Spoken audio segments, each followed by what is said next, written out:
apabila kompresor teman-teman tidak ada saringan seperti ini, lebih bagus tidak usah gunakan kompresor teman-teman. Jadi cukup dibiarkan olinya sampai menetes habis.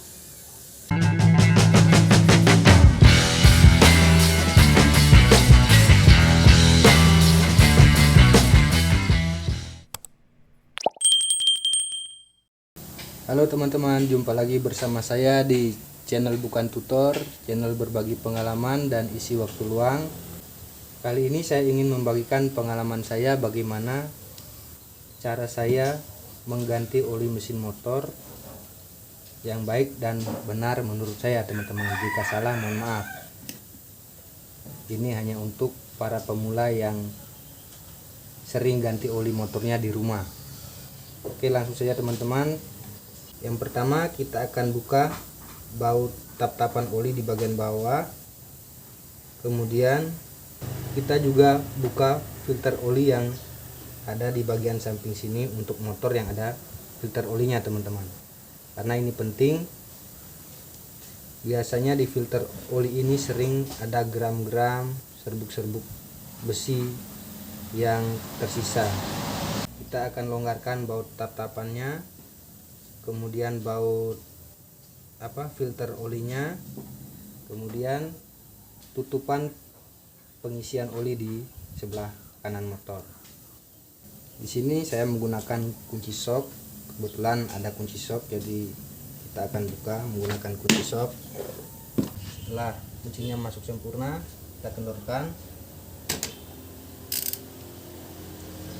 Kemudian kita kendorkan juga baut saringan olinya.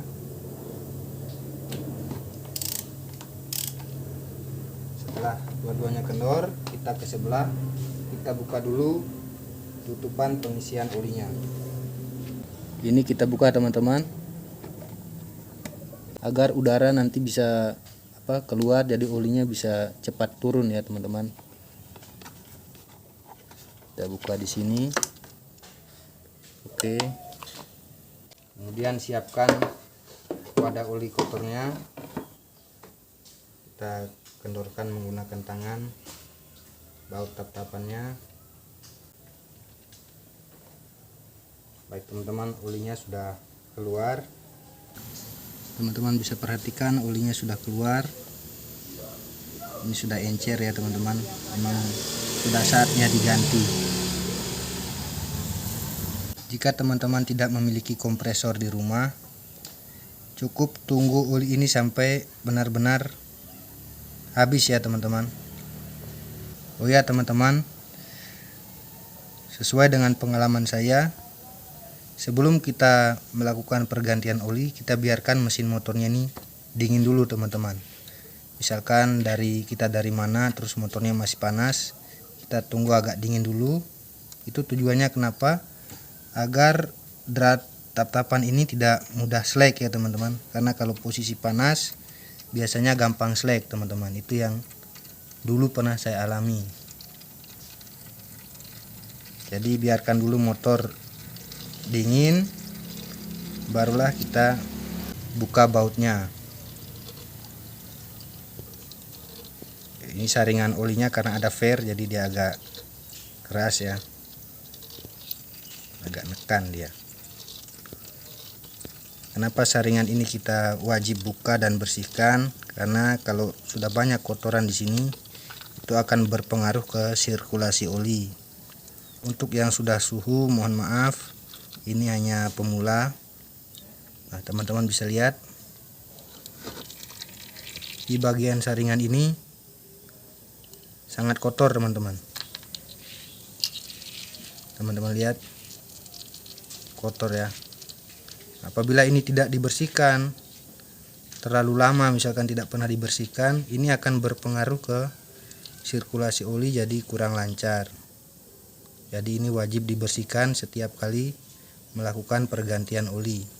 Dan ini biasanya sering terlupakan teman-teman. Jadi berdasarkan pengalaman saya, ini wajib kita bersihkan. Untuk membuka bautnya, tunggu sampai mesin motor agak dingin.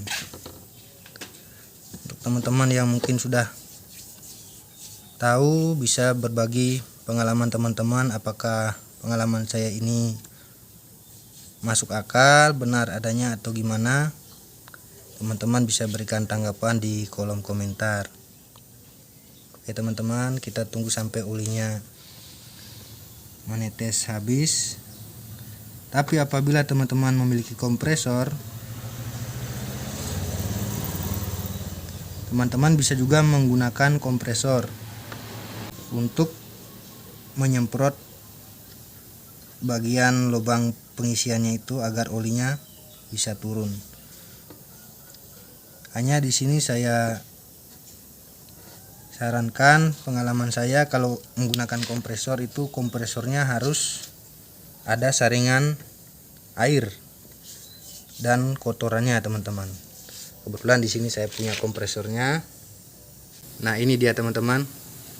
Kalau kita menggunakan kompresor untuk mengganti oli motor, usahakan kompresornya ada saringan seperti ini teman-teman. Ini tujuannya agar air tidak masuk ke dalam selang, kemudian kotoran juga tidak ikut masuk pada saat kita semprotkan.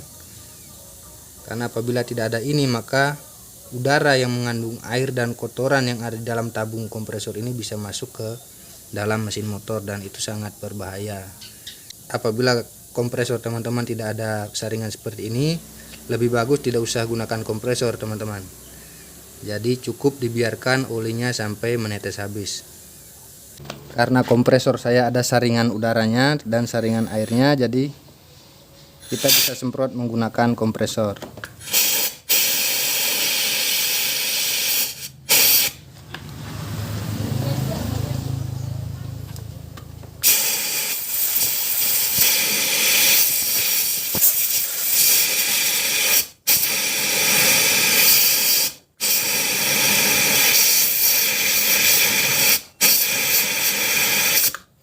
Setelah disemprot secukupnya, kemudian kita kembali lagi bersihkan saringan olinya. Setelah kita semprot di bagian pengisian oli, kita semprot juga saringan olinya ini, karena ini tadi sangat kotor dan sekarang bisa dilihat sudah bersih ya teman-teman. Kita semprot juga bentuknya. Baut tatapannya,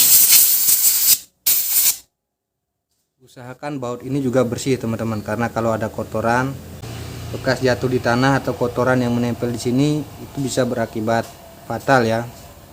Saat kita tidak bersihkan kemudian kita pasang, bisa-bisa terjadi slek teman-teman. Jika teman-teman memiliki tisu atau apa, bisa dibersihkan atau kain, bisa dilap sampai bersih, sampai benar-benar bersih. Dan sudah bersih sekali teman-teman.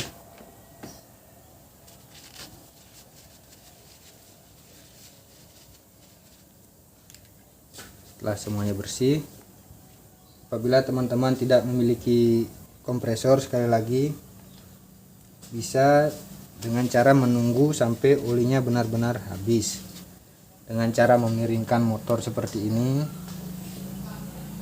Dibiarkan sampai menetes habis teman-teman.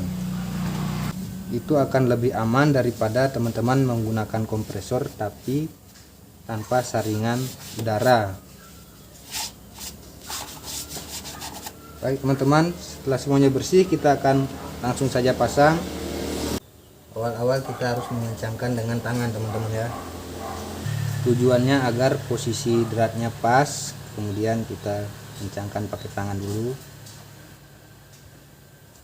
Baik, sudah. Begitu juga baut yang di bagian bawah kita pasangkan menggunakan tangan dulu. Setelah masuknya pas, baru kita putar. Setelah mentok, baru kita kencangkan menggunakan kunci teman-teman. Jadi kalau teman-teman punya kunci sok lebih bagus ya, karena lebih presisi. Kita kencangkan secukupnya saja teman-teman, jangan terlalu kencang, cukup sampai mentok, kemudian tarik sedikit, tak, sudah teman-teman. Kemudian baut tap-tapannya juga kita kencangkan sama. jangan terlalu kencang ya. Setelah ditarik mentok, tarik sedikit, sudah teman-teman, jangan terlalu kencang karena rawan slack, apalagi motor Yamaha. Pengalaman saya lebih gampang, beratnya kalah teman-teman.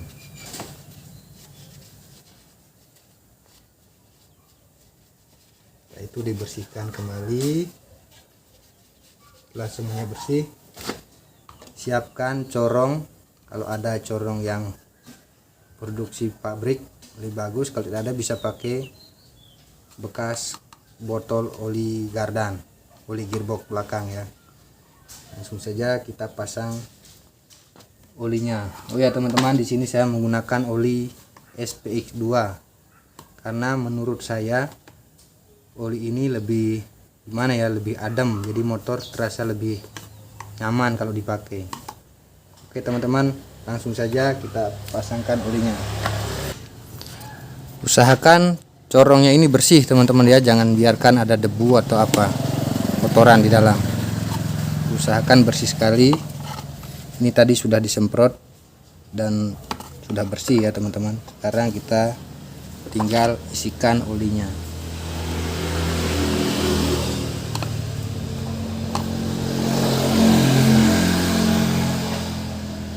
Langsung saja kita tuang teman-teman.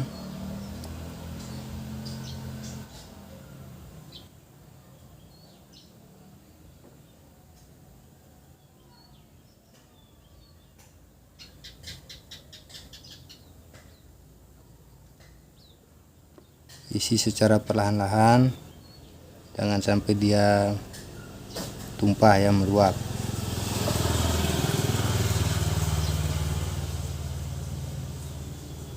Untuk teman-teman yang punya pengalaman tentang oli motor, karena untuk motor Honda ini ada dua oli, yaitu SPX2 dan MPX2. Kira-kira menurut teman-teman mana yang lebih cocok? Bisa berikan pengalamannya di kolom komentar. Baik teman-teman, terima kasih sudah mengikuti channel saya, walaupun videonya gado-gado karena memang apa yang saya alami itu yang saya upload ya teman-teman. Jika ada salah kata atau kekurangan mohon dimaafkan.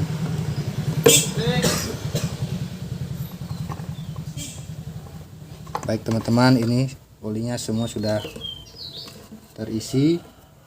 Kemudian penutupnya jangan lupa kita bersihkan juga.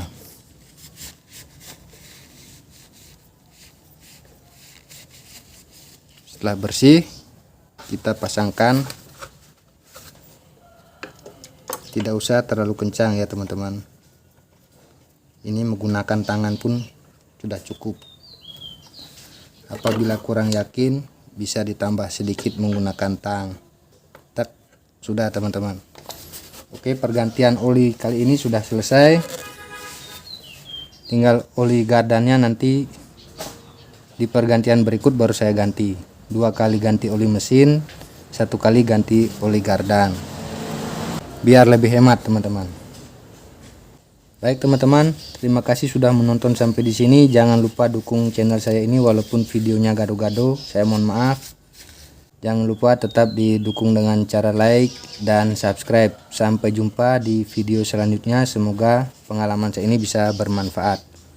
Terima kasih.